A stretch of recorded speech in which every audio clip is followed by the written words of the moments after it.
Good afternoon, Anne. How are you doing? I'm well, thanks, Lilu. Anne Gadd is the author of What Went Wrong with Mr. Right. And I have a delicious little naughty question to ask you. Why don't we have sex in relationships? Look, there are many reasons. Some could be medical, because so many people are on antidepressants and drugs of one sort or another, and that definitely plays a large role.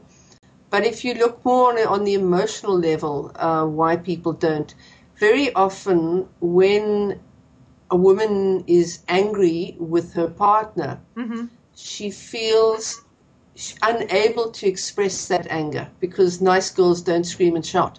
So withholding sex is a kind of passive aggressive way of getting back at your partner. Now, in order for a woman to want to have sex, she's got to feel intimate with the man prior to having sex, whereas with men it tends to be the other way around. They need sex in order to feel intimate. So if she's feeling angry and resentful, she's not going to be feeling that intimacy that is the precursor to sex. And punishing the man by withholding sex becomes the tool that she might use. Also, things like, with men and money particularly, man traditionally as a hunter, earning money equates to your ability to have sex, because if you were in a pack of animals, the better hunter would get to have more females in the pack, because that's the way the pack ensures its longevity, and the best genes get passed on.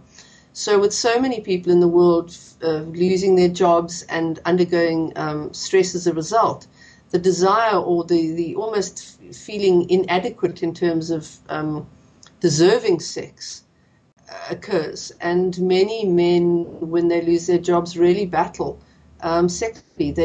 It just doesn't happen. So those are some of the reasons why people don't have sex. And then And maybe also, of course, it's circumference. communication. Sorry, yeah, communication, yeah. People find it very difficult to sit the other person down and say, actually, this is really a problem for me in the relationship. So often we sulk and we just, glare at each other, but we don't actually express how we're really feeling. And through that communication, verbal communication, obviously then you get the physical communication that comes with it.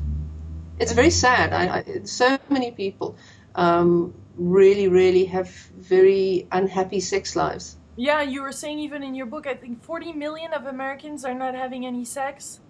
Something like that? I can't remember the exact number now as I sit Crazy here, but big it's an number. enormous proportion. Wow.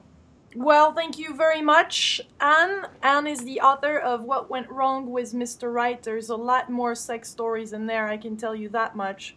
And I read even some things about like men are waiting for their woman to actually initiate sex. And that's something also that maybe with more type of fiery personalities these days, men just don't maybe know actually what they, where they should be and if they should be the one initiating it when for still a fiery woman, it's up to the man to really start this. That's also another little question. Can you just talk briefly also about that while I have you on the subject? I think in days gone by, when men ruled supreme, I mean, you could be incredibly watery man, you could um, be inadequate in many, many ways, but simply because you were a man, it gave you the right to vote. It gave you the right to do really whatever you liked. So men felt like men. They felt sort of empowered, and they took their rights whenever they wanted to. And I think that's fallen away. I think many men are incredibly threatened by successful women and almost don't know how to approach them. And not only that, if you look at sort of every single magazine now is telling you how you should and shouldn't have sex. That's great because it brings about a lot of education. But on the downside, it almost makes that you get performance anxiety. So men think, wow, what if I make love to her and she rates me out of 10 compared to the last 10 lovers she's had, and I come out really way at the bottom. So withdrawing and withholding sex becomes actually easier rather than the fear that you might fail in her eyes. Thank you very much, Anne. Thank you so much. We'll get to part 3. I have some other wonderful questions regarding relationships and healing and partners, etc. I'll see you very shortly. Thank you. Bye. Bye.